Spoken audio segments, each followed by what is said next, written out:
Sorry, very nice to see you all. Thank you, John Kerry, for being here, the US Special Presidential Envoy for Climate. But I think the real point about John Kerry is his long involvement in all this. I think you attended Rio as a senator. I did. Many years ago, back in 1992. And you played a massive role in the Paris Agreement, not least by kind of brokering the joint US-China deal just the year before. So let's start with COP and what's happening, especially the kind of final text. You've had all these attempts to change things. You set a very good test, I think, for what would be success. You said that, look, we must get the world back on a pathway to 1.5 degrees, keep 1.5 alive. We've got the methane deal, we've got all these other things. You look at the pledges, and even if you believe every single one of them, we're still somewhat possibly closer to 2 degrees than 1.5. And I suppose my question for you is, what do you actually want to see in that final text that would make you happy about getting to that 1.5 degrees? I don't know, a few $1 trillion and... Trillion dollars. We've got people here who can sign I just that. say, first of all, what a great setting. It took the CIA to find it for me. It was quite an exercise. And I walked in here, I felt like James Bond, and I'm looking for Q. I want my Aston Martin, folks. He's at the back. He's back there. But what a great setting, spectacular. So let me, that's a great question, John, and thank you. It's a privilege to be here, and thank you all. Great to share some thoughts with you about what is happening here, which I think is building into the potential of very significant. When we did Paris, we had 195 countries sign up to something that was, every country defining its own plan. That's the best you could get out of everybody. And the 1.5 degrees was almost an afterthought to the well below 2 degrees because the island states and vulnerable countries felt they hadn't been heard enough, they hadn't been listened to. So in the last week, we put together the 1.5, and that was a great coalescing feature in the end, in sort of the denouement, the finishing moves. There is a train, by the way. I know. Yes. Great. How's the infrastructure here? Does this hold up? Sorry. So Paris, and I said it at the plenary afterwards because I didn't think we should overdo it. And what I said was, we're not guaranteeing our citizens that we're going to keep the Earth's temperature at 2 degrees. What we're doing is sending a signal to the marketplace that 195 countries are all going to move in the same direction at the same time. And that's the biggest market in the world, by the way. It's 4.5 billion to 5 billion users today, already double-digit trillions of dollars in market, energy, and transportation and industry and so forth. And the market signal really was going to affect the allocation of capital, and that was the theory. And that will change things. And we have this process in Paris where we get together afterwards and we measure our ambition. Well, that's exactly what's happened. In the first 2 years after Paris, about $358 billion went to alternative, renewable, sustainable energy investment. And we were moving in the right direction until this person appeared who, without science, without economic rationale, without anything except a kind of vindictive mischief, pulled out of the Paris Agreement, and it hurt. And it's hurt the United States reputationally for 3 or 4 years. So President Biden has been determined to come back and to reassert ourselves, not because it's politically something that you choose to do, but because mathematics, physics, science tells us this is what we have to do, and I mean have to do. So Mother Nature has played this extraordinary role in screaming at us, shaking us really into common sense. And Glasgow is the test of that, really. So what I see happening after years of these meetings, I mean, I was at, as you said, the first COP, and the creation of the COP was Rio in 1992. And before that, 1988, when we were in the Senate. And Al Gore and I and our whole group of senators were told by Jim Hansen, this is happening. So this is a long journey. And now is the test of whether we can really get there. We are told that we were told by the IPCC in 2018, you guys aren't getting the job done. You have 12 years within which to get the job done. Make the decisions that, not that you'll get the whole thing finished, but you have to make the key decisions and begin to implement on them to avoid the worst consequences of the climate crisis. So 3 years later, now 9 years we have to do that. That's what makes Glasgow so important. And are you happy with what has been achieved? I think, or do you want to see something extra in that final text? Well, I mean, if I want to deal with a wish list, yeah, sure, I'd love to see something extra. But we have to deal with reality. We have to deal with the way things move and happen in public affairs, particularly in the extraordinarily complicated life of international diplomacy and multilateralism with almost 200 countries. And they're different. They have different challenges. Some of them have grown up on coal because that was all that was available. And that's all anybody sort of knew back then. And they've built 40-year assets, which are funded and have investors who care about return on investment. And there's a huge network, as you know, John, better than anybody. So the issue is, how do you move all of that? I think we're moving it rather remarkably right now. I think this COP is already different and better than any COP I've ever been to. There is a greater sense of urgency, a greater sense of focus, a greater sense of possibilities than I've ever felt coalescing before. Now, there's still some issues. There's loss and damage, there's adaptation, there's resilience, there's finance, there's the issue of ambition, which is perhaps the single most important, because if you don't have enough ambition, you're just going to be feeding the trough of adaptation.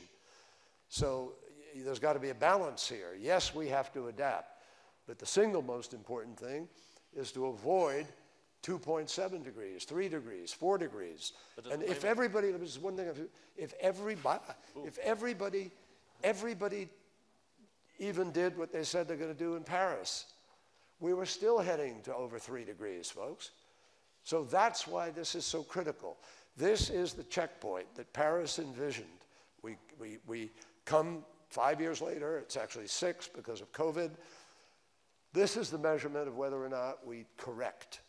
And I see corrections beginning to take place. Do you think it's enough? I mean, you just mentioned that according to the official numbers on the national determined contributions, we're still at 2.7 degrees on what that's going. It may come down a bit. There's an announcement today.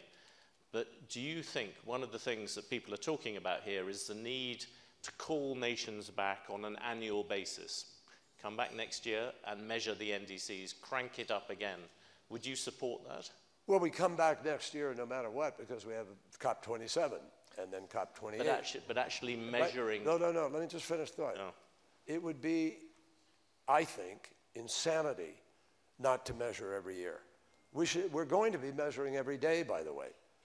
We now have satellite systems, and they're growing in number, Copernicus and TRACE and so forth, that have the ability on a daily basis to measure the carbon footprint of the supply chain of a large corporation, or to measure the entire output of a country, or the government buildings. We can pinpoint. We have accuracy. You may have seen a terrific story, I'm sorry to mention it, but the Washington Post it was a good story. Had a terrific story. Yeah. You saw it, with the methane pinpointed in Russia, and the whole map of methane, et cetera. And methane, as we all know, is responsible for 50% of the warming of the Earth. It's 0.5 degrees of 1.1 now or so where we've warmed to. And if we can do the methane pledge, which President Biden put forward here, 108 countries have come forward to join the methane pledge. And as Fatih Birol told us the other day, if we can achieve the methane pledge, it is the equivalent of taking all the cars of the world, all the trucks of the world, all the ships of the world, all the airplanes of the world, and taking them to zero emissions. That's extraordinary. And you have countries suddenly focused on. But you know as well as I do that the pledge is to have that 30% 30% reduction by 2030. But it's not individual countries saying they will cut by X amount, which is the difference between that and the end. That is accurate. It is the difference. And you also haven't got China or Russia in it. Well, let's see what happens in the next days. Maybe we can work it and get something. Are you enthusiastic? Do you think you might be able to pull China into the methane pact? Well, we're working at it. I was up till 3 in the morning yesterday. It's today. It started yesterday. And we were up to 2:30 in the morning the night before that, working with a number of different countries. And I'm hopeful. I'm just But there is a Pacific China problem, isn't it? They are the biggest emitter of greenhouse gases. Obviously, that doesn't take into account the historical things that they always build up. They haven't actually done anything here other than commit to not financing coal, to not financing coal outside China. I urge you to go read their plan. It's the 1+N plan, and I urge you to read it because, and I spent a lot of time reading it in the last couple of days. It actually calls it says they will do a lot. Is it enough? No. But will they do a lot? Yes. They're talking about strictly limiting coal. They're talking about getting rid of bulk coal usage. They're talking about phasing down after a certain point. And China has 79% of all of its energy comes from coal. Yeah. That's the way they built a less developed country. And I can remember being in Shanghai in early 1990s, standing on the Bund, looking out at the Pudong, and there were a couple of skyscrapers going up with rickety bamboo lashed scaffolding. And then I came back 10 years later and there was another Hong Kong staring you in the face where there'd been rice paddies. China's had this incredible journey. It's been fueled by coal. I've also sat on the Pudong and you can see the barges laden with coal coming down that river. China has to move away from coal. And they're laying out a plan which isn't yet enough. So what do you do about that? Well, our theory is, well, let's try to work together to see if we can find the ways as nations around the planet to accelerate this. We've been doing that in the last months. We've worked with Mexico. 2 months ago, President Lopez Obrador wouldn't talk about anything but oil. They were going to exploit their oil. Mexico was oil. That's what represented them. That was their asset. We went down there. We met with him, spent time. He spent the whole day with me talking about this. And in the end, he signed on to an agreement where Mexico said, we're going to submit a new NDC next year. We're going to deploy geothermal. And then, of course, they have active volcanoes. We're going to deploy hydro, solar, wind. They have incredible capacity for that in the southern part of the country. They could be a major provider of alternative resource energy to the United States, to Canada. You could, and on this next week, on the 18th, there is a meeting, a Summit of the Americas with Canada, the US, and Mexico meeting to talk about this vision of how do we come together. So, you know, this is very different from the insults of the last 4 years. This is a genuine effort by President Biden to pull people together and to find solutions. Do you think, just one last thing on that final text, do you think you can bring the Chinese, the Russians, these other people into committing, say, to measuring NDCs on an annual basis or to adding at least something else into the final text of what comes out of here? Well, yes, I think we have to add to the final text. But please remember, COP is not defined just by the NDCs, particularly this COP. I mean, we started a thing called the FirstMover Coalition. We have Volvo at the table. Volvo has pledged they are going to buy 10% of their steel for all their manufacture of cars will now be green steel. That sends a message to the marketplace that green steel has a market, has a buyer. And so you can begin to invest with confidence and it begins to de-risk. In the same way, DHL is part of this. They're going to do things with their shipping to be carbon-free. Maersk has signed up. Maersk has ordered 8 new ships, cargo vessels, carbon-free. And they don't exactly know which propulsion they'll use, but they're going to do it, and they will do it. Amazon has joined this FirstMover Coalition. So that's on the side. That's not part of an NDC, but that's going to result in emissions reductions. You have United Airlines as part of it. They made a commitment with respect to sustainable aviation fuel. So we're going to try to accelerate the creation of markets. But there are a bunch of other things. There's a market demand initiative. There's the forest initiative. What about Article 6? I mean, Article 6 is the other, as you know, going to these last few days. That is the way by which carbon trading theoretically could be started. Is that going to get through? I believe it will. I'm going out on the limb. I really believe it will. I think we can finish the rule book here. And our team is working. It's been 6 years. Our team is working really, really hard, and has been all year, by the way. This is not just a Glasgow effort. We've been working all year to work on the transparency issues, on the accountability, reporting, data, all the components. The markets is a very critical component of it.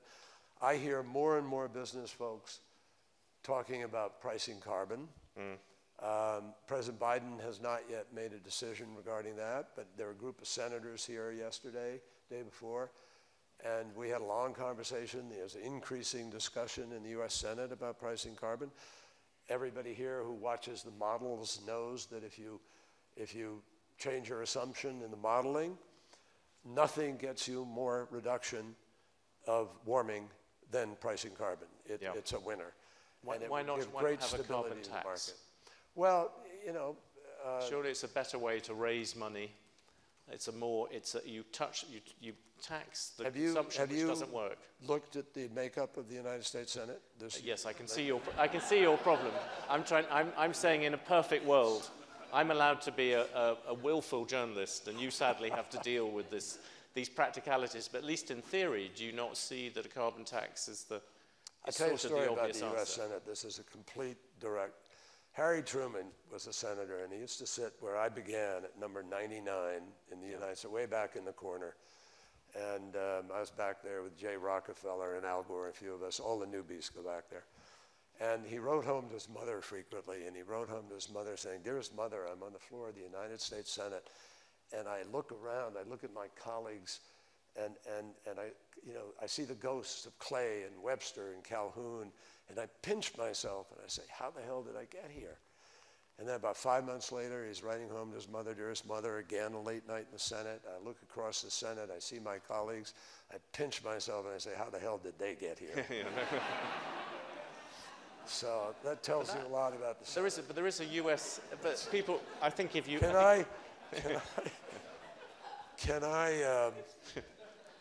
I just want to share the bright side of this.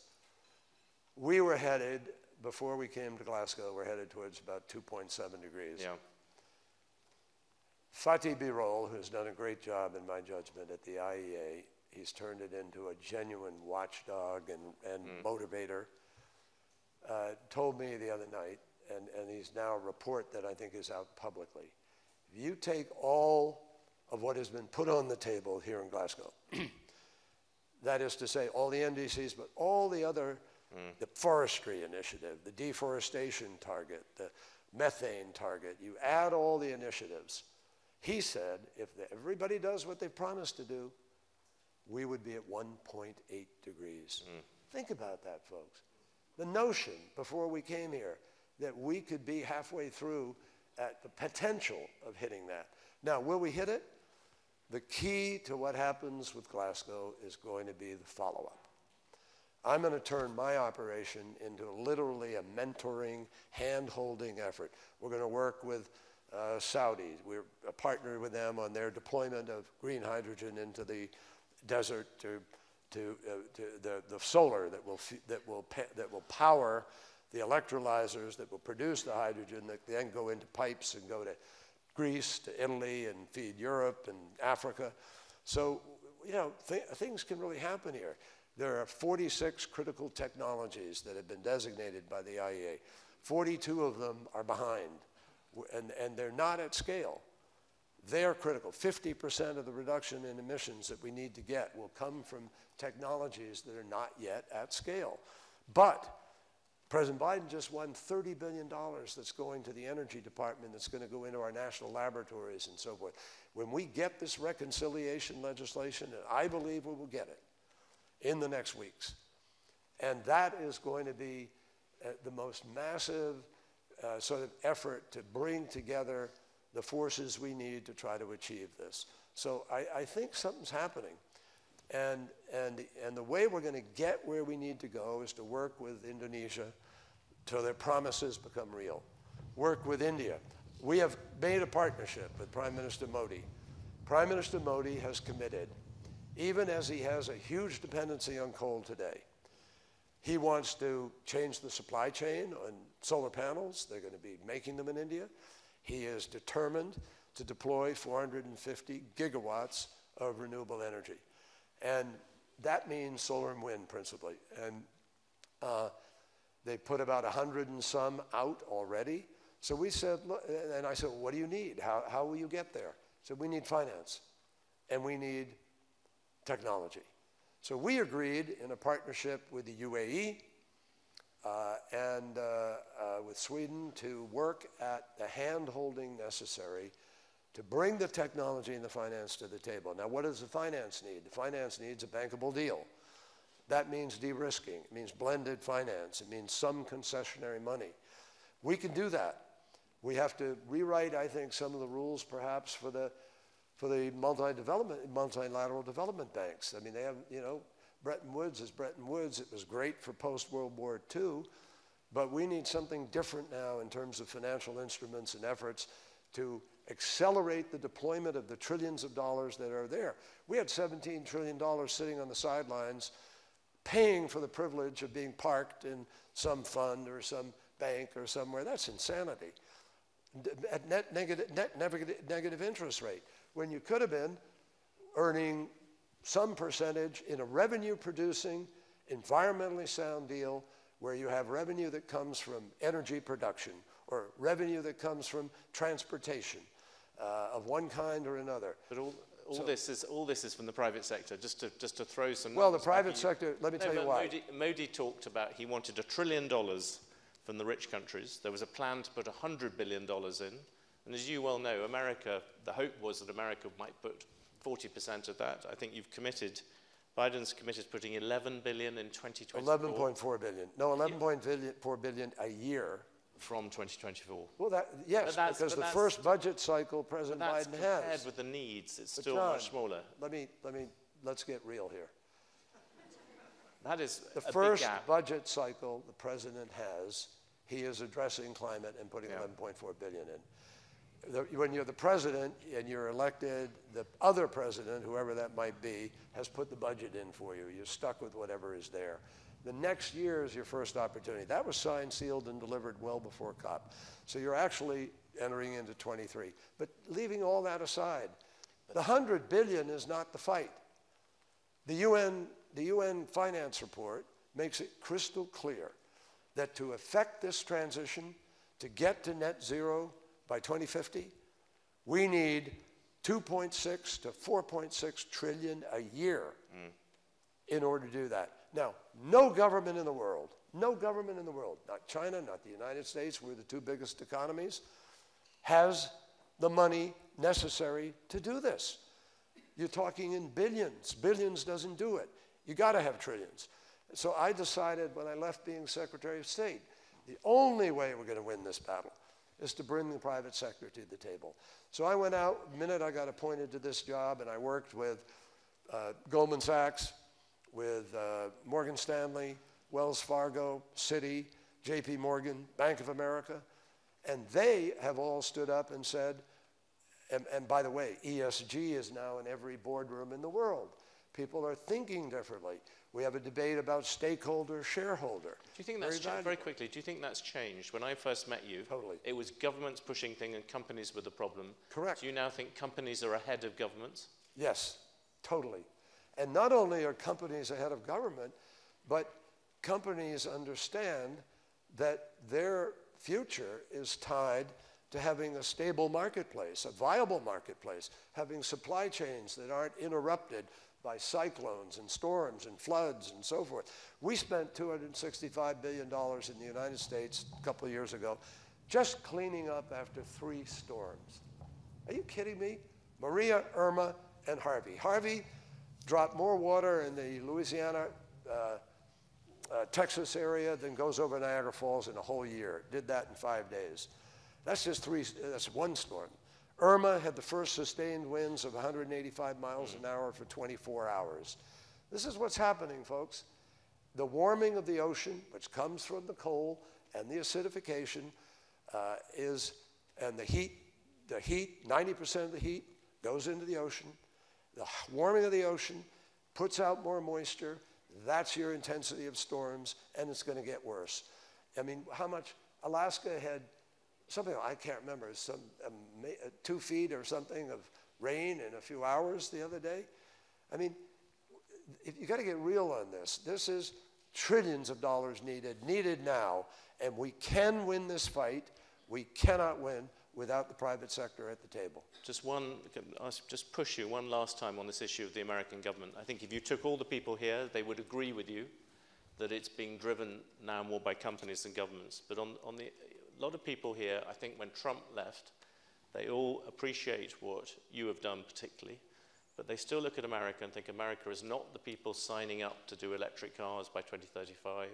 America is still someone who's letting coal carry on, just like the Chinese are at the moment. No, we're not, actually.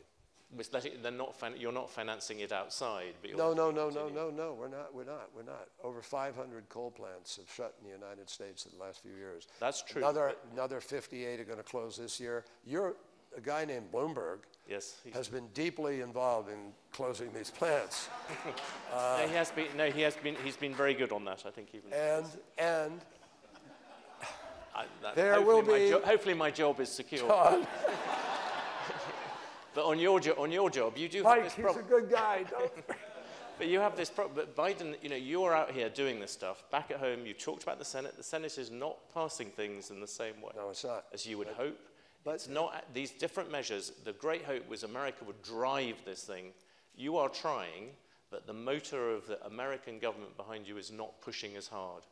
Well, no, it's pushing very, very hard, actually. The president is fixated on getting this legislation done. It is hard.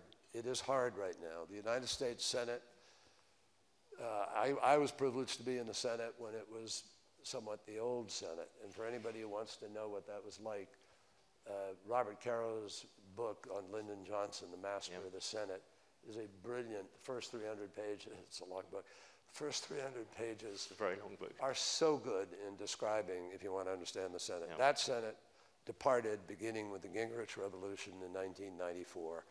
And then we went through the Tea Party and the Freedom Caucus, et cetera, and noticed that even Republican speakers of the House disappeared during that sort of turmoil. So it became, a very difficult place. I think there are a lot of people there who really want to make things work right now. And yes, there's this divide on this one piece of legislation. But, I just have this confidence that it goes in cycles and it will come together. You don't think that the world is changing? You look at what happened here with the fuss about people spending money on heat pumps. You look at the Gilets jaunes in France. You look at the sort of protests that happen once normal people get confronted with the costs of adapting to climate change. And I suppose my question for you is, sort of last question, is do you worry that this issue of climate change or adapting to climate change could be a bit like globalization, where the elites, the economists, politicians, people like you and me, we all support the need to do this thing, but actually when you confront it with people, you say to people, this is going to be jobs lost here, it's going to be extra money on gas, it's going to be pricing carbon, that actually when people hit that they won't like it. And that's what you're beginning to see in the energy crisis, which has happened over the past few months. You've seen China is pumping, not pumping, it's going back to coal because it needs to. You see people calling on natural gas. Renewables aren't ready yet and people don't trust them. Do you worry that climate change is the new globalization in that way, something that the elite support and normal people don't? Actually, I don't, because Mother Nature is going to be relentless. And she's more powerful than any of us. So what is going to happen is you're going to see millions of people moving from places they can't live in anymore. And if you think the Syrian exodus during the Syria war changed the politics of Europe, wait till you see the complete agricultural capacity of Africa implode. Wait till you see water not available in places. I mean, the Pakistani prime minister told me they already have a diminishment in the amount of hydro they can use because of the change in the Himalayas, et cetera. No, I think that the question is, can we manage the potential of a certain amount of chaos that will come if we don't do it? And will it all get lost in that? That's why, again, Glasgow, I think, is so critical. This moment is so critical. We are very tuned in. President Biden has major components of his legislation that are based on a just transition and on environmental justice. And there has been built into many of the politics of the world, I think many of you know this, the most massive inequity that I've seen in my lifetime. We have people working harder and harder and they don't get ahead. And that's true in societies from the United States or Europe and other parts of the world. And people who don't have those jobs don't really see how they're going to get ahead. And that's largely because we've had a really fraudulent, horrendously distorted tax system. And I used to be on the finance committee of the United States Senate.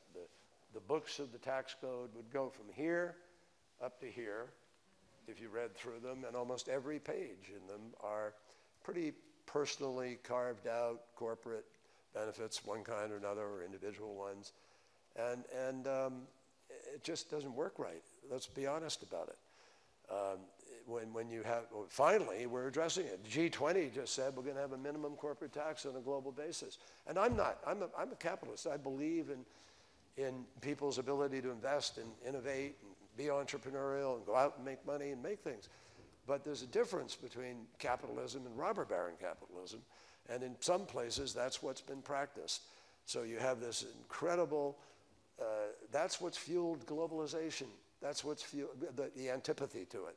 That is what has fueled this knee-jerk anger in many parts of the world where somebody like Donald Trump could win because people actually believed he was going to fight for them, the populist rhetoric. And that if we address that better, and we've done better at that in different periods of our lives, during the 1960s, 70s, 80s, we had a more fair and less distorted system.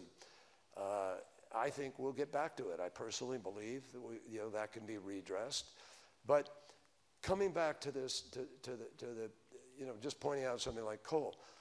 By 2030 in the United States, we will not have coal plants. By 2035, President Biden has set a target that we will be, in our power sector, carbon-free. We're the largest oil and gas producer in the world, but we're saying we're going to be carbon-free in the power sector by 2035. I think that's leadership. I think that's indicative of what we can do. And by the way, building out a grid in the United States is jobs. It's jobs for engineers, for heavy equipment operators, electricians, plumbers, steel workers. You run the list of it. We don't have a grid. And we saw what happened in Texas. We have an East Coast grid, a West Coast grid, a little line goes across the Dakotas, and of course Texas has its own grid. So big hole in the center of the United States of America. We have a rover roving around Mars. We invent the internet, we invent vaccines, we can put a man on the moon. We can't send an electron in 2021 from California to New York. That's insane, it's stupid. And you know, we need to be able, if we had a smart grid, we can use what's happening in daylight in California, in New York, to help California or to send energy to the Midwest or whatever. There's so many things staring us in the face that we can do here. I think this is the most exciting transformation since the Industrial Revolution, which I did not live through, even though I might look like it. I just think we're onto something, and I'm very, very, I'm optimistic. President Obama said to me yesterday, you know, John, I know you're an optimist, but I am an optimist, but I'm an optimist based on what's possible. And remember what Nelson Mandela said. He said it looks impossible until it is done. We're getting it done. And I think this next few days is pivotal in that. And if we are at 1.9 degrees, 1.8, we still can get to where we have to go, because the scientists didn't say you have to have it done by the end of COP. They said you have 10 years. And we now have 9 years. So we can go to China. We can work with Russia. Russia, by the way, is at the table with us. I went to Russia. We talked to Putin. He's got a challenge. He's got an extractive economy. He's got the Siberia tundra is burning. He's got infrastructure for that extraction that is very much threatened by the permafrost shifting and melting. I mean, those are real problems. How do you change that? How do you move rapidly enough to put in the alternatives? You know, we're looking at fourth generation. I met with Bill Gates the other day, talked at length about what's happening with potential small modular reactors that are different, that don't threaten meltdown, don't have the potential for proliferation challenge, don't have the waste problems, and can be actually portable. You know, the United States Navy, I was in the Navy. The United States Navy, we had ships from the late 1950s through the 60s. We've had ships that are nuclear. We've never lost a sailor. We've never had a spill. We've never had a meltdown. Nothing. No accidents. So maybe the next generation is going to give us absolutely zero emissions, controllable, better option here. And I'm for all of the above right now. I'm for making sure we continue with fusion. We continue here. We're pouring our efforts into research across international lines. And I am confident, yes, that we can get there. Human beings created this problem. Human beings can solve it. That's a very good place to wrap up. John Kerry, thank you very much.